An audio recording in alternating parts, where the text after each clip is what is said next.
Bonjour Fanny, bonjour tout le monde. On s'accueille dans le cadre des lives, des balados du réseau Annie RH. Et aujourd'hui, on s'intéresse à nos gestionnaires. Notre titre, c'est Gestionnaires courageux recherchés. Souvent dans les entreprises, les entreprises sont sévères, un regard assez sévère sur les gestionnaires, puis on pointe du doigt des occasions manquées de faire preuve de courage. Donc aujourd'hui, c'est ce qui nous intéresse. Qu'est-ce qui se passe? Qu'est-ce que parfois on mélange? Qu'est-ce que du courage de gestion? Qu'est-ce qu'il n'y en a pas? Et pourquoi on se retrouve dans ces situations. Bonjour Fanny.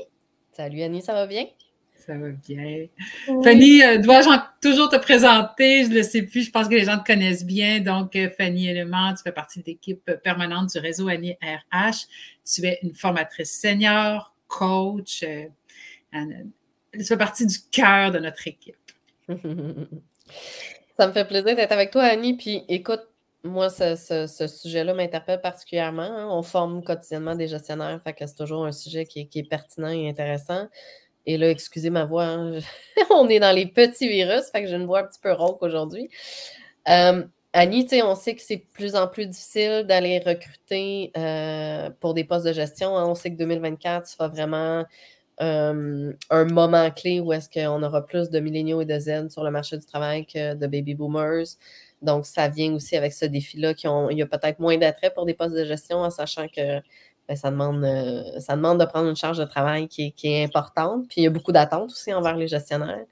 Donc, ma première question pour toi, c'est qu'est-ce qui fait qu'on cherche des gestionnaires courageux? Qu'est-ce qui fait qu'on recherche ça? Il y a deux choses. D'abord, je pense, Fanny, tu l'expliques bien, là, pour la première fois en 2024, nos courbes démographiques vont se croiser. Et dans le milieu de travail, dans les milieux de travail au Québec, dans notre main-d'œuvre, on va avoir plus de Z, de représentants de la génération Z, que de boomers.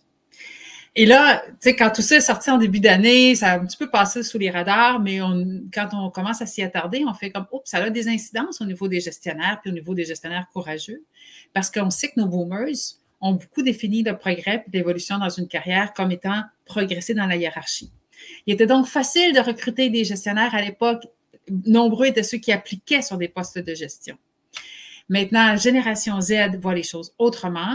Et pour eux, le succès, c'est pas nécessairement progresser dans un poste de gestion. Ça veut donc dire que moi, je vois beaucoup d'entreprises présentement qui s'arrachent un petit peu les cheveux sur la tête en disant, on a des postes, on aimerait ça les pourvoir à l'interne, donner une occasion, une opportunité aux gens de l'interne d'évoluer et conserver notre belle connaissance, mais ils doivent se retourner à l'externe pour recruter parce que ces ressources n'ont pas nécessairement, pas d'appétit pour des postes de gestion. Donc, ça fait une différence quand on cherche des gestionnaires et quand on cherche des gestionnaires courageux. Maintenant, tu disais pourquoi on se retrouve là-dedans. C'est que là, l'héritage de la pénurie de main-d'œuvre, on a beaucoup parlé de la pénurie de main-d'œuvre et on en a mis beaucoup sur les épaules de nos gestionnaires en leur disant vous devez absolument fidéliser vos ressources. Donc, engagez votre monde, fidélisez vos ressources, tout ça. Ce qui a beaucoup été interprété comme soyez gentil avec votre équipe, assurez-vous que votre équipe va toujours vous aimer, que vous êtes aimé par tout le monde.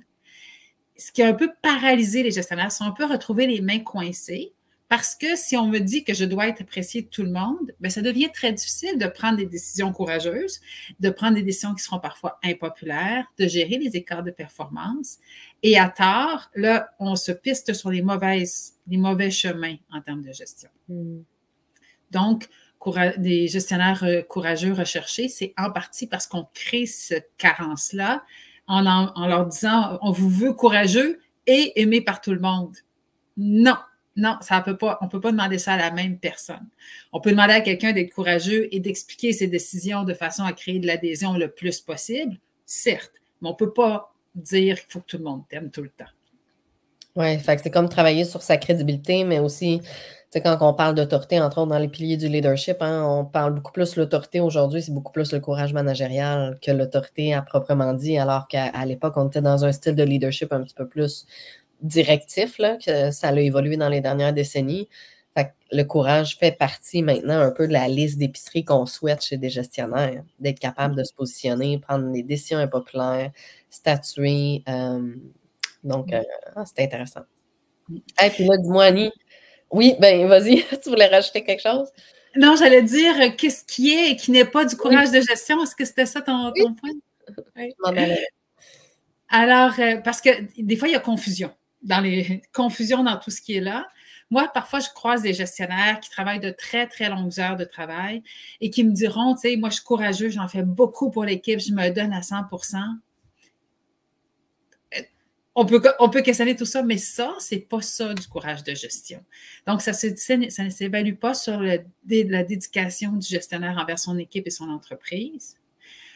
La deuxième erreur, malheureusement très fréquente que moi j'observe sur le marché, c'est chez nos clients, c'est qu'il y a des gens qui se diront, moi je fais preuve de courage parce que je navigue avec des employés qui sont un petit peu plus fébriles, peut-être au niveau de leur santé mentale, au niveau de leur engagement. Et ce que je fais, c'est que je ne veux pas mettre de pression sur eux, donc je gère tout sans confronter, sans aller de l'avant avec ça. C'est comme si on vient confondre bienveillance et courage. Non, non, non, non, non. Ne pas faire preuve, ne pas adresser les enjeux qui ont besoin d'être adressés, ce n'est pas faire preuve de bienveillance et ce n'est pas faire preuve de courage. C'est pas naviguer avec quelque chose, c'est pas ça. Donc, je peux être à la fois un gestionnaire courageux et bienveillant, et ce qui va unir, c'est dans ma façon d'intervenir. Mais c'est pas le fait qu'il y a des choses que je ne dirai pas à un employé parce que je pense que la personne est trop fébrile pour le recevoir. Je vais certes revoir la façon dont je vais le lui dire, toutefois, on ne dit pas qu'il faut être dans le dogme, mais c'est pas vrai que je vais cacher des choses, que je vais, par exemple, dissimuler des écarts de performance, accepter de l'injustice dans les équipes, parce que je vais accepter que le travail soit séparé de façon inéquitable dans l'équipe entre tous les membres, parce que je veux à tout prix préserver quelqu'un qui semble en avoir besoin. Là, je fais une parenthèse, Fanny. Oui, court terme, ça se peut que j'ai besoin de protéger quelqu'un puis que je redistribue le travail. Ça, c'est correct. Ça, c'est de la bonne gestion.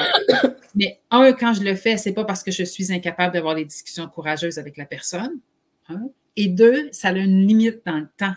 Je vais pas accepter ça ad vitam aeternam. Donc, le temps qu'il y a une période névralgique, peut-être 3 semaines, 1 mois, oui. Sinon, je vais commencer à considérer des solutions plus pérennes dans le temps. Peut-être que la personne elle a besoin de travailler 4 jours semaine, pour 80% de son salaire, des ajustements qui vont être plus pérennes et plus équitables pour l'équipe. Donc, ne pas confondre bienveillance et courage. Et oui, je peux être courageux et bienveillant, mais ne pas dire quelque chose pour être bienveillant n'est pas une marque de courage. Hey, comment ça résonne, Fanny? Ben, une phrase que j'aime bien, moi, qui est très simple, c'est éviter l'évitement. Tu sais, quand on est dans l'évitement, on n'adresse pas une situation, on n'adresse pas un feedback parce que l'employé, justement, peut-être est plus sensible et plus son élastique au niveau du stress, sa santé mentale est plus étirée en ce moment. Je pense que tout est dans le comment, mais il faut éviter l'évitement si on veut faire preuve de courage. Fait que pour moi, ça résonne ça. Puis il y a une autre chose que tu as parlé, tu sais, au niveau de la justice, au niveau de l'équité, tu sais, je pense que c'est important de se rappeler que de plus en plus, on parlait des milléniaux, des Z, ce qu'ils cherchent, c'est de travailler dans des milieux où est-ce que le gestionnaire va être équitable envers tous, où est-ce qu'il va intervenir, où est-ce qu'il va recadrer peut-être un employé à côté de moi qui est plus négatif, ou où est-ce qu'il va appliquer les règles. Fait que ça, pour moi aussi, ça résonne là, au niveau de l'équité.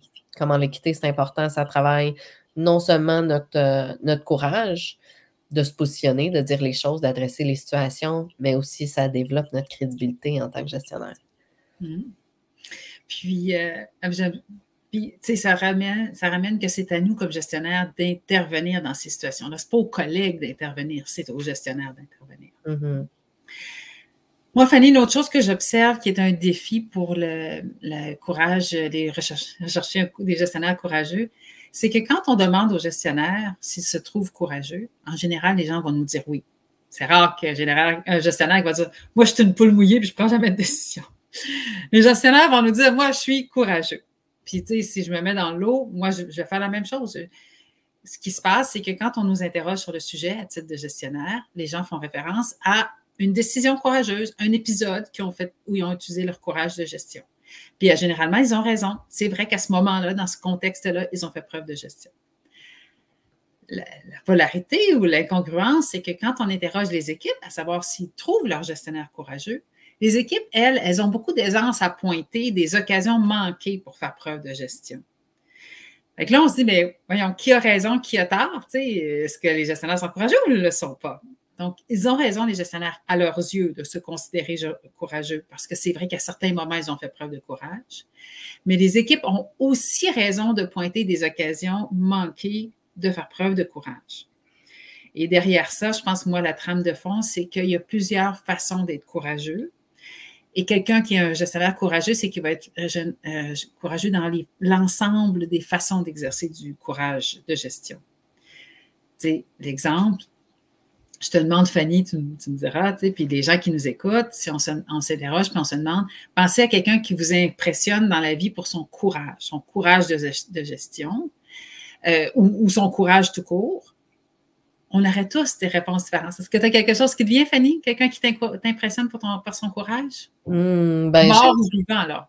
J'ai une gestionnaire, entre autres, en tête qui a été sur mon parcours professionnel, là, qui faisait preuve de courage à plusieurs égards, là.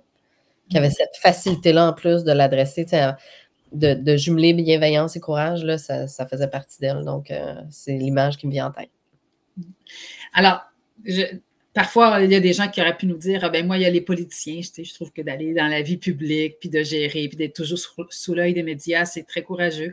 Des gens qui nous diront, ben moi, mon fils, ma fille, mon neveu, ma nièce, qui, par exemple, fait face à des défis, soit physiques ou psychologiques dans sa constitution, puis je trouve que la personne est courageuse d'aller de l'avant dans la vie.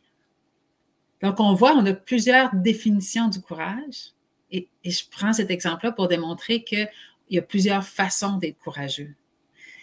Et là, c'est ça l'idée, c'est de sensibiliser les gestionnaires sur le fait qu'il y a, je prends mon exemple. Moi, je pourrais facilement tomber dans le piège de me dire, moi, je suis une gestionnaire courageuse parce que je fais confiance. Je fais confiance facilement dans la vie, puis je décroche, puis c'est vrai, j'ai raison, mais c'est pas ça qui fait de moi une gestionnaire courageuse ou pas, c'est qu'il y a plein d'autres choses que je devrais faire de plus que ça. Mm-hmm.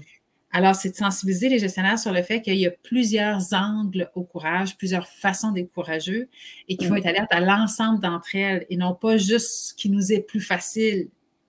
Puis pour conclure la réflexion de se dire « je suis courageux ».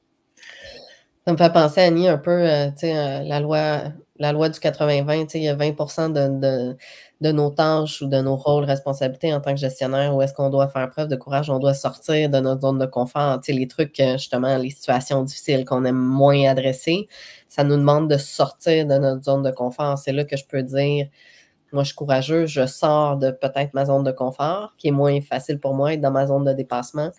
Fait que pour moi, ça résonne dans ce sens-là. Oui, absolument. Moi aussi, je suis bien d'accord. Donc, on en demande beaucoup à nos gestionnaires. C'est pas facile d'être gestionnaire en 2024. Les attentes sont très élevées et on met là-dedans le fait d'être courageux. Puis c'est vrai que c'est un défi. Puis il faut rappeler que ça peut générer beaucoup de souffrance pour les équipes si le gestionnaire manque de courage. Des fois, je vois des gens qui me disent « Ouais, mais tu sais, le scénario apocalyptique, c'est que je fais preuve de courage, puis que là, j'ai un employé difficile, puis il quitte. » Non, le scénario apocalyptique, c'est que tu ne fais pas preuve de courage, tu laisses t'endurer un employé qui est en sous-performance ou qui ne va pas bien dans l'équipe, et tu perds tes meilleurs employés. Ça, c'est le scénario à éviter à tout coup. C'est un petit peu comme tu disais, comment tu disais ça tantôt, éviter l'évitement? Éviter l'évitement. C'est ça. Bien, donc, la balle, c'est sur nos employés performants, ceux qu'on veut conserver. C'est là qu'il faut se concentrer. Fanny, un plaisir de discuter avec toi du courage de gestion. Merci. On rappelle aux gens qui sont à l'écoute, parce qu'on a plusieurs personnes qui nous écoutent aujourd'hui, on rappelle aux gens qu'on se rencontre dans le cadre des lives et des balados du réseau Annie RH. On est toujours en direct les mardis midi 15 pour cette tradition. Notre quête est toujours d'offrir des outils les plus concrets possibles en 15 minutes, histoire de bonifier notre coffre à outils. Donc, Fanny, il me reste à te remercier beaucoup, puis je remercie les gens qui étaient avec nous aujourd'hui. Merci Annie. Bonne journée. Bonne journée.